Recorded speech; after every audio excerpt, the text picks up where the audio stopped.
China's flying robot, hunting for water on the dark side of the moon. China is preparing to send a flying robot to the far side of the moon.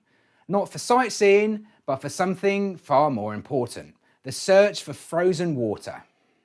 Part of the Chang'e 7 mission, the robotic explorer will venture into the deep, permanently shadowed craters of the lunar South Pole, where scientists believe ice may be hiding. If confirmed, this could be a major breakthrough, providing a crucial resource for future lunar missions, reducing the need to haul water from Earth. What makes this mission unique? Unlike traditional rovers, the robot won't just roll, it will jump from sunlit areas into dark craters, conducting detailed scans. Designed to handle extreme conditions, it could be key to mapping out potential water sources for future astronauts.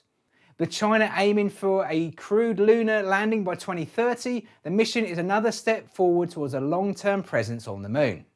If successful, the discovery of ice could support exploration for decades to come. And that's your robot news update for today. Don't forget to join me on my weekly live Robot Optimized workshop if you're interested in learning more about robotics and the latest trends for business. And make sure to subscribe to the channel so you don't miss out on future updates. I'm RoboPhil from Robot Philosophy, and I'll see you next time.